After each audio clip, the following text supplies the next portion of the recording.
नमस्कार प्यारे बच्चों, क्लास 12th में जो हमारी एक्सरसाइज चल रही थी 3.1, उस 3.1 में मैंने ये क्वेश्चन नंबर 6 का फर्स्ट पार्ट और क्वेश्चन नंबर 9 को लिया है।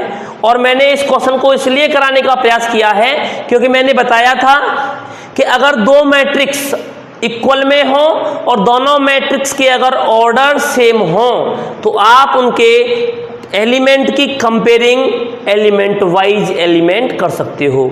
कैसे, आइए देखते हैं। एग्जाम्पल के लिए मैंने यहां ये क्वेश्चन लिया, क्वेश्चन नंबर 6 का फर्स्ट पार्ट है, उसमें कहा कि find X and Y, X और वाई की वैल्यू बताइए कब, जब आपकी एक मैट्रिक्स इधर हो और एक मैट्रिक्स इधर हो, बीच में क्या हो, बराबर। तो मैंने बताया था कि दो मैट्रिक्स अगर बराबर में हो और उनके ऑर्डर पेयर एक से हो, हमने देखा इसका ऑर्डर पेयर क्या है, ऑर्डर पेयर क्या होता है, रो इनटू कॉलम। हमें देखना है ऑर्डर क्या है, सॉरी ऑर्डर पेयर नहीं, ऑर्डर। तो ऑर्डर क्या है इसका, रो इनटू कॉलम। तो यहां पर रो कितनी है 1 2 और कॉलम कितने हैं 1 2, 2 by 2। यहां भी क्या है 2 by 2, मतलब दोनों का ऑर्डर कैसा है, सेम। तो यहां लिख देंगे हियर ऑर्डर आर सेम, दोनों के ऑर्डर कैसे हैं, सेम है। अगर सेम है तो मैंने बताया था कि एलिमेंट वाइज एलिमेंट कंपेयरिंग कर दो।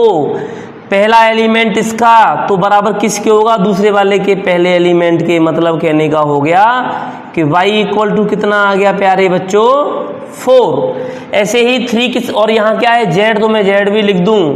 तो यहाँ क्या है 3 किसके इक्वल है साहब, z के। इसका मतलब क्या हो गया कि z बराबर भी आपका आ गया कितना 3।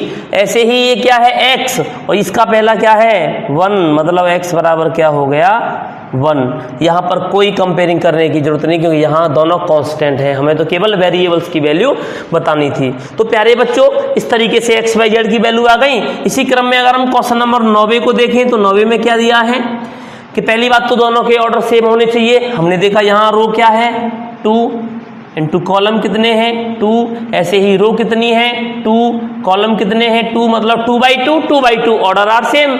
अगर ऑर्डर आर सेम हो तो हम क्या करेंगे, कंपेयरिंग पहले एलिमेंट की पहले से, दूसरे की दूसरे से, तीसरे की तीसरे से, चौथे की चौथे से। तो प्यारे बच्चों ध्यान दें, यहाँ पे ये क्या है 3y + 7 इक्वल टू क्या है 0। इसका मतलब क्या हो गया कि 3y बराबर हो गया -7, तो y बराबर हो जाएगा आपका -7/3। इस तरीके से आपका ये y का रिजल्ट आ गया। और ऐसे ही अब बात करेंगे इसके लिए, क्या है ये कि 5 इक्वल टू किसके है साहब, y - 2 के। इसका मतलब y इक्वल टू क्या हो जाएगा, जब ये इधर आया तो प्लस का मतलब y इक्वल टू भी क्या आ गया 7।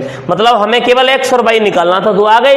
जरूरी थोड़ी है इसको लेके चलें, किसी एक को लेके चलो, हमारा तो यहीं से निकल आया x और y का मान। तो इस तरीके से प्यारे बच्चों याद रखें कि अगर दो मैट्रिक्स आपस में इक्वल में हैं और दोनों मैट्रिक्स के ऑर्डर अगर सेम हो तो हम उनके एलिमेंट की कंपेयरिंग आसानी से कर सकते हैं। इसी तरीके से with the help of this condition मैंने क्या किया, मैंने 6वें और 9वें क्वेश्चन को सॉल्व किया।